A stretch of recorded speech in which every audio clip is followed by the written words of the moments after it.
and welcome to this edition of Hidden History, Stories from the Secret City. I'm Keith McDaniel, along with my co-host, Ray Smith. Good morning, Ray. Hi, Keith. How are you today? I'm good. We've got a couple of special guests with us today. Why don't you introduce them? We surely do. We have Nicky Nicholas, who is the superintendent of the South Fork River and Recreation Area, as well as the Old Bed Wild and Scenic River. And she's also the manager of the Manhattan Project National Historical Park, the Oak Ridge portion of that park. Also with us today is Johnathan Sitzlar. Johnathan is the DOE representative for the park here in Oak Ridge, among other things. But we're glad to have the two of them with us today, Keith. Absolutely. You know, the park is not very old. Nikki, why don't you give us just a little bit of history of how it started? Well, thank you. And by the way, thank you so much for inviting me to participate in this. I really appreciate it. So it seems like we the park has been a really important idea for a lot of people for a long time, but it actually was not even established until 2015 in November. So we're actually coming up on our 5th anniversary this coming November. So the park is very unique. It's the only national park in the entire system, and there's 419 parks in the national park system, that is found in 3 different locations in 3 different parts of the country. So we have a unit in Hanford, Washington, a unit in Los Alamos, New Mexico, and here, of course, in Oak Ridge. And also, this is the only national park in the entire system that is co-managed by the Department of Energy. So it's a very unique park. Wow, 5 years already. I well remember that day in November 2015 when we were able to establish the park. That was a huge event, both in Washington, D.C., and then the next day we had some really neat tours here in Oak Ridge. Johnathan, you were not a part of it at that time, but you're management of the park. Tell us what you think about what we've done over the last few years. Ray, I'm tremendously pleased to participate this morning and share some insight with the listeners as well in regards to some of the phenomenal things that have occurred in the park. And it is, being a brand new park, I'm extremely impressed with the advancements that have been made since November of 2015 to include access, advancements of the facilities. That's just something we'll probably speak on later. Interpretive events, the relationship between the National Park Service and DOE and the community as well. And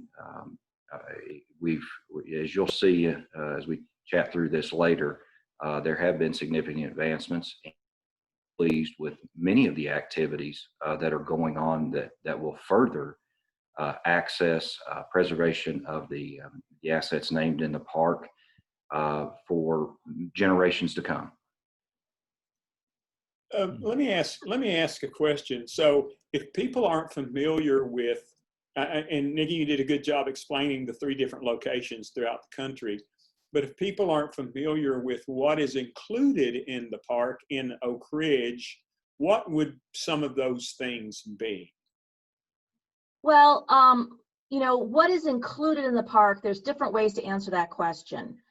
You know, if you look at the legislation that was put forth by Congress and signed by Congress, there are only a few buildings that were included officially in the park. Mm-hmm. And quite honestly, at this point in time, a lot of visitors really can't easily access the buildings that were named in the legislation. But this story is very important.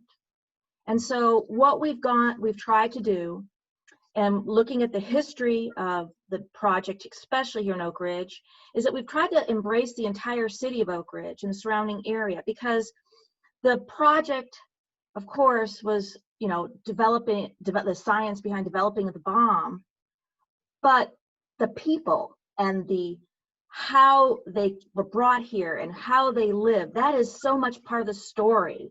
and what went on, how they spent their free time, what they thought about what they were working on. Were they aware of what they were working on? So we've actually to look at the entire city as basically part of the park. And so we've developed walking maps, for one thing, and lots of tear-off maps where people can go and where they could have easy access and where buildings are open or where different parks are open and their role in the history of the Manhattan Project during World War II. We also are now are working on a very large-scale project in conjunction with the City of Oak Ridge and Explore Oak Ridge. And by the end of the year, we'll probably have almost 25 wayside exhibits around the town so that people at the edge of sidewalks, so that people who can walk up and learn about different parts of history in different locations of the town. So Keith, just to elaborate on what Nikki shared there, in that legislation, there are 4 facilities or assets that are named. And as you've seen, and as Nikki's articulated there, is that it goes beyond that, those 4 assets. But to name those are the training facility, building 9731, which I know Ray is very familiar with, extremely familiar with, as well as the Beta 3 9204-3 facility, which has racetracks.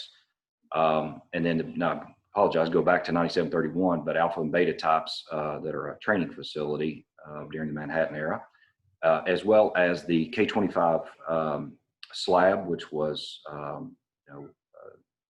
gaseous diffusion out at the west end of town.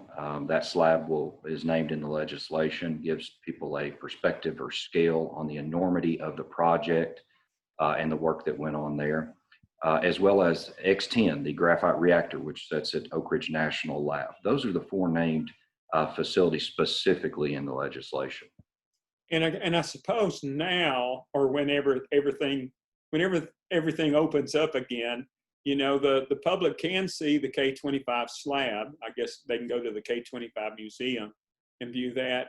And I suppose are there still tours to the graphite reactor, Ray?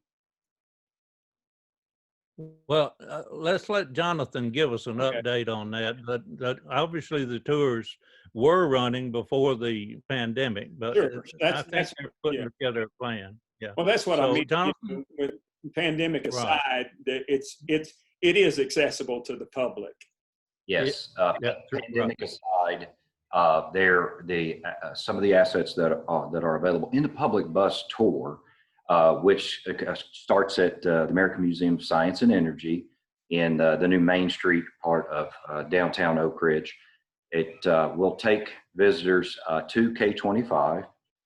There is work that's going on in furtherance of that slab's preservation with remediation activities, et cetera. And it will be open within the next couple to few years to the public, along with waysides, markers that will provide a furtherance of information. The K-25 History Center is one of the stops, which the Oak Ridge Office of Environmental Management has done a phenomenal job with, and we encourage patrons to visitors to come there because that really helps tell the story not only of K-25 but Oak Ridge, but specifically focusing in on K-25. That office also will continue under a memorandum of agreement that they have from 2012. So in some preservation activities, interpretive activities, still left budget dependent and requests currently out there for an equipment building viewing tower as well as the waysides, which will be fabricated and placed after the cleaning activities. The other facility that's accessible as part of the public bus tour is the X10 graphite reactor, which as aforementioned sits on the Oak Ridge National Lab. And that is a phenomenal, it's currently our only NHL designated facility, and is a world-renowned facility. We have thousands of tourists that visit that, both on the public bus tour as well as special tours. And then, of course, Keith, as you may or may not be aware, is that we also have during the Secret City Festival, there are bus tours that take visitors to Building 9731. And we're working, and I'll brag on the work of the folks at NNSA or Y12. They've done a tremendous job in that facility, in doing some clean out activities, working to preserve, invest in that building and its advancement. They've worked hand in hand with the State Historic Preservation Officer. And I really like to brag on them. That was a training facility, as we're aware, during the pre-war and during war times, and taught folks, was training on how to utilize the alpha and beta calutrons. And they are working to reutilize that asset for training for current mission needs as well. And what we know that that's going to do is it's going to serve in furtherance of preservation of that asset. It's also going to allow, Y12 has made commitments to increasing the public access to that facility. And we're extremely excited about that and applaud their efforts. The 9204-3 Beta 3 building is the one that's a bit of a challenge for us right now. And it's because of its current security posture. And we know that it's probably no less than in our visitor access planning with the National Park Service, it was beyond the 15-year planning period. So we just got to preserve that asset until the time that we can get the public in there. And it's got the Beta 3 building's got a great history. Not only, and it still contains, and Ray, you may be able to help me out here. I guess it still contains racetracks, which are the oblong circle of calutrons. But in addition to operating during the Manhattan Project and enriching uranium, it also was used later on to separate isotopes, medical isotopes. Isn't that correct, Ray? It is correct. And Keith, you know that you were able to go into that building around 2006 and actually film for the Secret City documentary film. And by the way, Johnathan he just told me yesterday that they're working on some virtual tours. He's already produced some and are looking at others. We realize that some of these facilities will not be able to, because of security reasons, will not be able to have as much public access as we'd like. So virtual tours is a good way to show people what's actually in there. And I'll tell you, you just can't imagine. Nikki's been in there; she understands. You just can't imagine what it does to a person when they actually walk in where the history was made. I mean, it's an experience. Now, that building 9731 was also used to separate some a little hidden history here, Keith, was used to separate all of the isotopes in the periodic table, operated up 1974. Now, until 1970, it had 67 tons of silver in those alpha calutron magnets. They were kept just because that separation of isotopes was so important. They would send a letter each year to the Treasury Department and tell them that they couldn't send their silver back. They were going to keep it for another year. It was too important. They couldn't shut it down. Well, in 1970, they did shut it down. They took the silver out and sent it back to the Treasury, and they rewound the coils in copper. So while those alpha magnets are the only ones in the world for the large, about 20-foot tall magnets, they are copper wound, not silver wound. And Ray, they a couple of things. I wanted to go back to, you talked about, I was able to go into Beta 3 and film some for the Secret City documentary, the first one that I did, is I remember like it was yesterday, going down into the basement where they restored extra parts. And a couple of things that I noticed was a big old huge spool of some kind of wire, and it was stenciled on the side in paint, Clinton Engineer Works 1943. And then they had tubes, I mean, huge tubes that were probably 18 inches long, still packed in straw and wooden crates that were Yes. extra supplies for the Calutron facility there. Yeah, those were the klystron tubes that were for the power supply, and those coils, that big, huge wooden roll of copper wire that you saw, you just have to realize that during the Manhattan Project, they had a flow of procurement that would brings into this valley like you wouldn't believe. I mean, they were buying everything they needed, and they had a blank check, so they were getting all they thought they could use, and they overpurchased. They bought more wire than they needed. So that wire has been actually wound on that large wooden spool. It's as big as a coffee table, you remember. Yeah, I remember. I have some pictures of it, by the way. And it's been there since 1943 and has never been opened. It actually still is sealed around the edge, so you couldn't see what was in it. They didn't want you to know how big the copper wire was or what that spool contained. So they just enclosed it in wood all the way around. But yeah, it's still down there. And again, it may be a few years before we get people in, but when we do, it's going to be amazing the kind of experience that they'll have.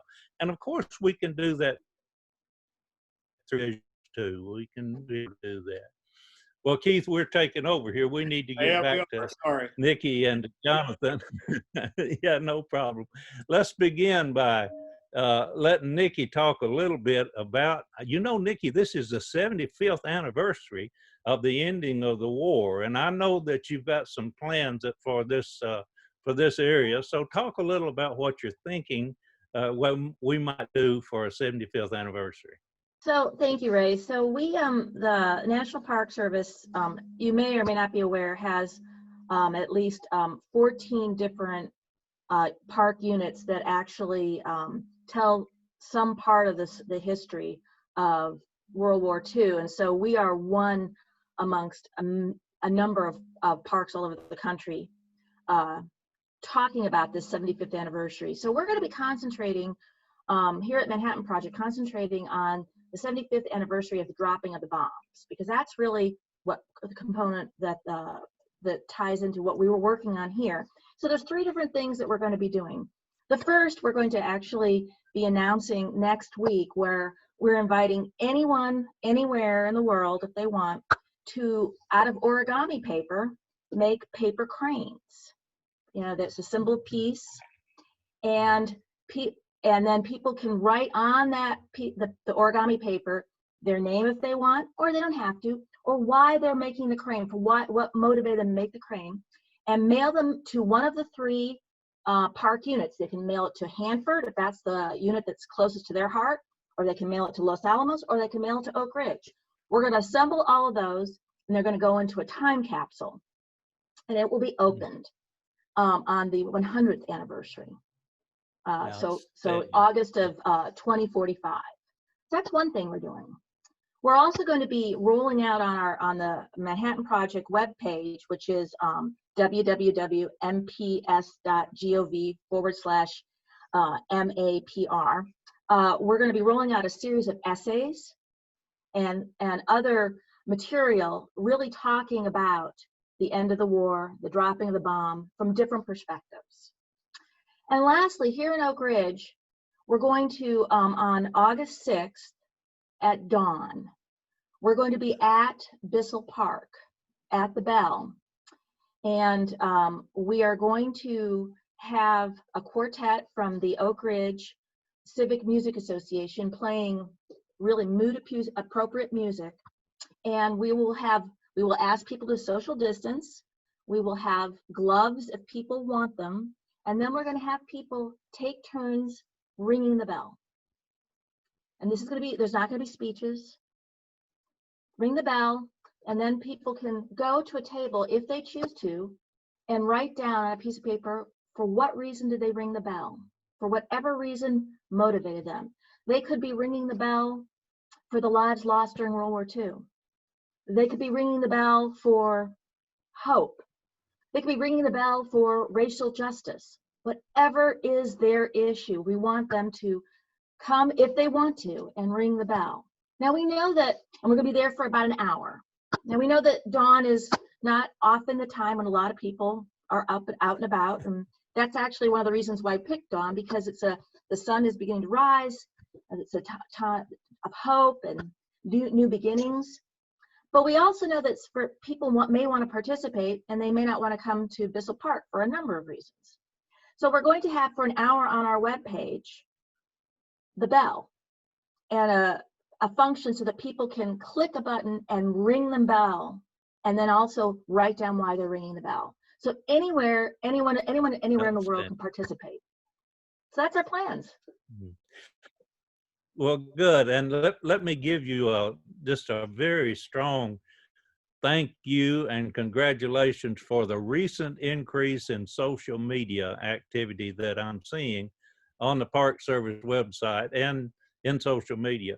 And, and I'm sure they know how to make a bell that you can ring virtually online. So I'm looking forward to that. And I will get up early enough to be down there with you on August the 6th. I'll enjoy that. One other thing before we give Johnathan another opportunity, talk for a minute about your Ranger Teacher program and who's has been selected for this year, and tell us what it's about. So the Ranger Teacher program is actually done all over the National Park Service, and it operates during the summertime, where we invite parks can invite teachers to apply, and each park who participates can select one or more teachers, and teachers basically do an internship with the National Park Service for 6 to 8 weeks, and they really, on most years, they're really embedded in our processes and systems, and they come and work at the park, and they learn about the Park Service, and they also take on a project that will be helpful for our park rangers as we work with local schools later on. We selected, we're very lucky to have Amanda Reagan, who is works at the high school choral teacher, and so I'm sure a lot of people are familiar with her work, her amazing work. We are asking Amanda to work with us on music programming. How do we pass on, share the music of the era during World War II? As you may know, Ray, we last fall we had our very first dance on the tennis courts, like they used to back during the war. And we had planned before the COVID-19, we were going to do that all this summer periodically, but things change, and we'll have to do that next year. But so we're really excited about working with our Ranger Teacher. Let me just say that for future folks who may want to apply for our Ranger Teacher program in future years, not only do you get a stipend if you're selected, but you also get 3 hours of graduate school credit with Colorado State University. So that's really great for career development. And I'm just really proud of the staff here at Oak Ridge, because they actually found a grant and actually found the money. They wrote a grant to get the money to pay for this program this year. So really impressed with the staff, working really hard to make sure that we get as many opportunities to reach out to the school system. I think that's an excellent choice, and also that is an excellent program. I know you've run it in years past, and I'm sure that you'll have some interest in it in the coming years as well. I'll give a plug here for the Friends of the Manhattan Project National Historical Park. One of the things that we collect funds for, and again, go after those grants, that's great, but we also have funds to do those kind of activities that the park could not do otherwise because of a lack of funding. Then they can draw on some of the resources available, Friends of the Park organizations. Johnathan, would you want to talk a little bit about the AMSI and the when it's going to open, and when the bus tours? What are your plans now about those? Right. Thank you, Ray. And as we, aforementioned, the public bus tours, currently make a circuit through town, which they stop at the new Hope Center, the Graphite Reactor, K-25, and are telling the story of the Manhattan era, as well as current day activities as they, as visitors, partake in that public bus tour. And as you're aware, that kicks off at the American Museum of Science and Energy, which is in a new Main Street development for well over a year now, about a year and a half. And the AMZ, in consideration of the COVID scenario, the recommendation CDC and Public Health Service, sadly, we had to discontinue services in March. And that included both visitor access, physical visitor access, that is, as well as the public bus tour. And that mostly in adherence to the inability for social distancing and not knowing all of the elements and considerations of the COVID spread and trajectory. So we are currently working with the public health officials, the state, and our partners as well in assessing that data, and have put together a phased reconstitution plan. We never really stopped services as the Park Service did. We did similarly as well, in that we had virtual experiences. We had online educational sessions for students, or really anyone that wanted to participate in some educational sessions. So the educators there at the American Museum of Science and Energy continued to produce educational opportunities, continued to have programs, and I really applaud their enthusiasm and what they were able to do in consideration of being closed.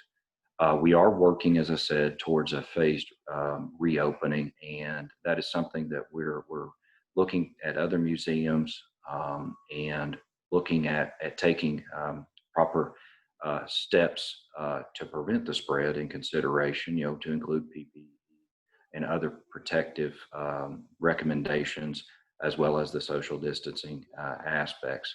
Right now, we don't have a solid plan or timeline, that is, for the bus tour, because that's really a tough one to crack right now in consideration of how close people sit to each other. But we are looking towards that.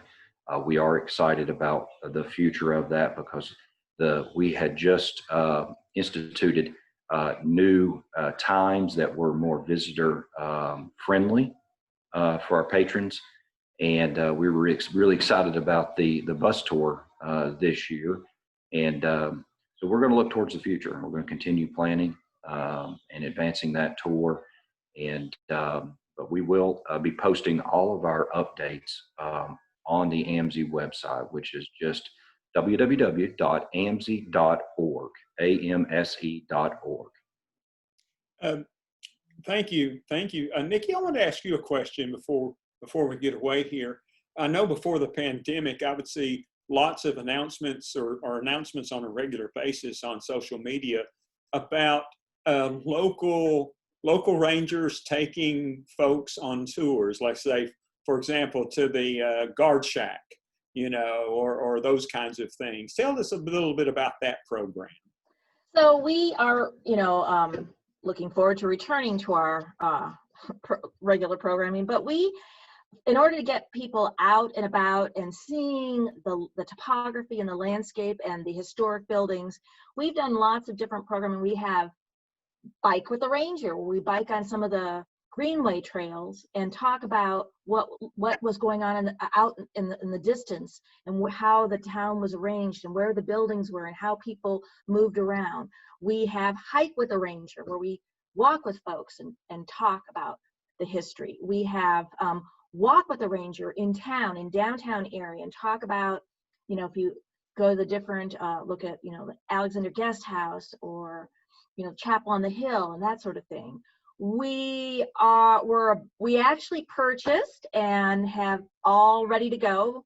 We're gonna inaugural program called Kayak with the Ranger. So we were gonna actually have, regular kayaking on the river and talk about the topography, the role of the river, and how people recreate in the river and that sort of thing. And so I know that the Rangers are really want to do that program because it's lots of fun, especially when it's really hot out. So we have a very popular program called, and I hope I get it right, Spies, Secrecy, and Security.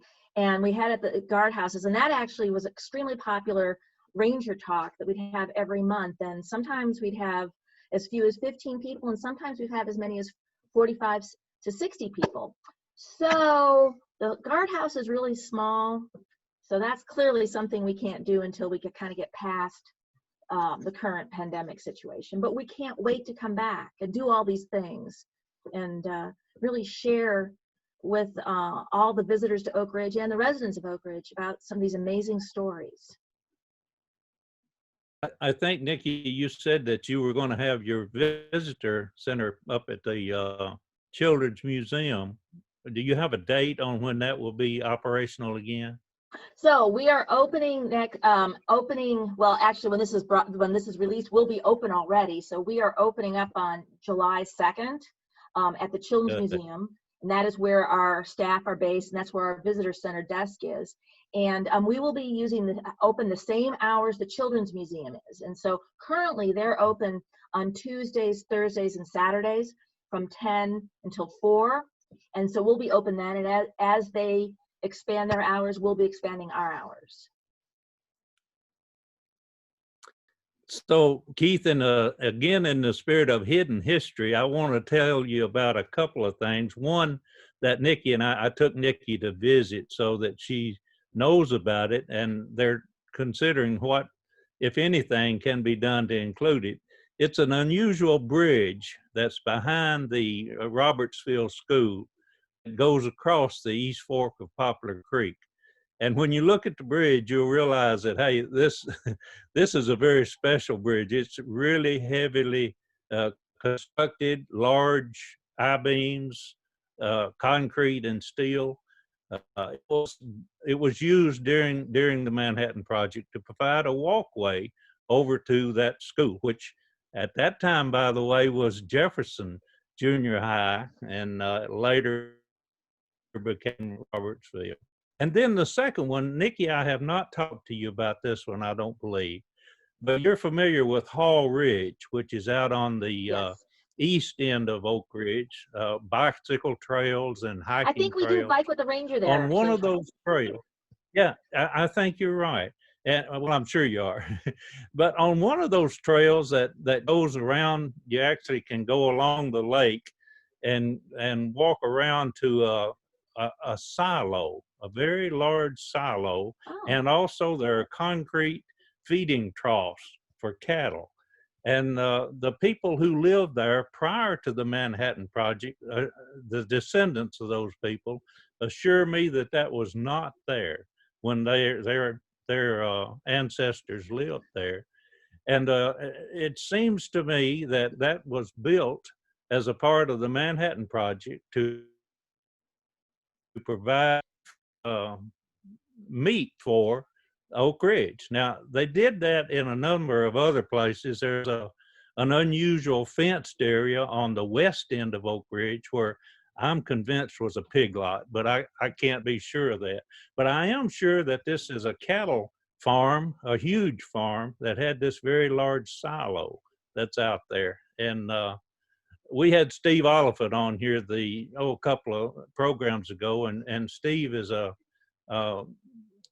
an avid hiker in the area, and he's made a patch for that particular trail that has a silo on it. But that's another hidden piece of our history that has a connection to the Manhattan Project that I thought I'd share with you and with our audience this morning. So Ray, when things simmer down a bit, it sounds like you and I need to go for a walk out there. I go out there quite regularly, so I would be happy to take you along on one of the strolls. That's something that I've been able to do during this pandemic. I'm hiking almost every day.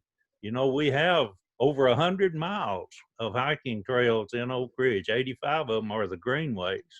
But I'm getting out on trails every day and just thoroughly enjoying it. I told Fanny, I've convinced myself that I should not feel guilty for doing nothing. So hiking is a very relaxing time for me. Ray, Johnathan, anything else you want to add? Oh, I'm sorry, Keith. Go ahead. No, that's okay. Ray, one thing before we wrap things up here is, while people are, a lot of people are still staying in, they're not getting out nearly as much, and I don't think we've alluded to the Secret City, the Oak Ridge Story, a film, and it is available online. Isn't that correct?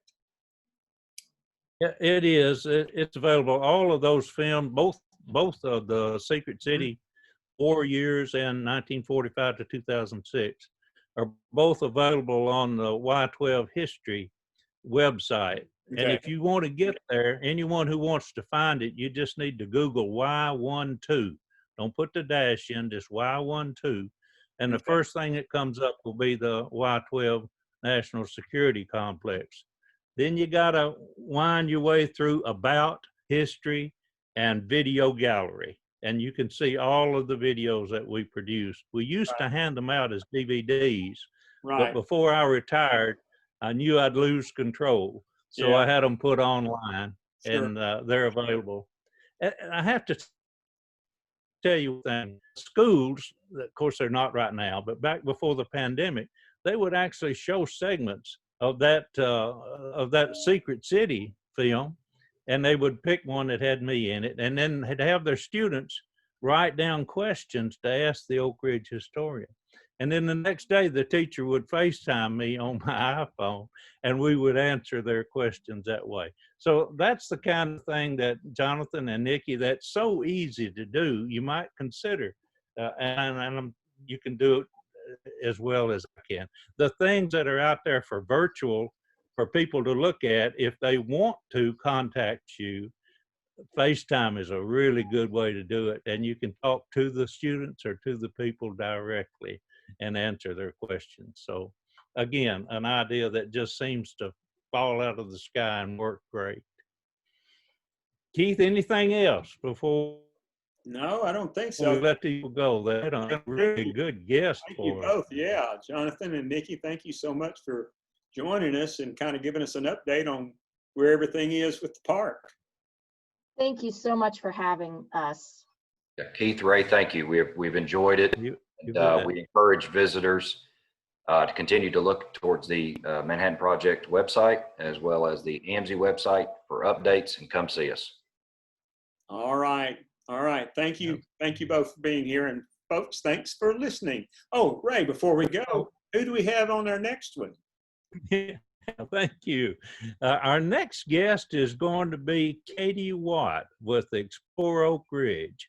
And of course, Nikki mentioned something that they're working together on, those wayside exhibits. I didn't know we were going to have so many, but I've seen the ones that we've already have out there, and they're really well done. And I think there'll be the people who can want to know about something they're seeing, like up at the guest house, Alexander Guest House. There's a marker up there that they've installed that tells the story about that. There's one at Jackson Square. There's one at up at the Children's Museum, one at out at the on the river out at Marina, and others that I'm overlooking here. But she says there's going to be 20 of them. Katie will tell us a little about that cooperative effort, but she'll also tell us about an effort that she's putting together to combine all of them. You know, we have 5 museums in Oak Ridge, and all of them need to be promoted at the same time. And she's putting together a brochure that'll do that, and thinking about some online presence, social media, and videos that she's producing. So we'll look forward to having Kate to distant future. All right, sounds great. And folks, thanks for watching. We'll see you next time.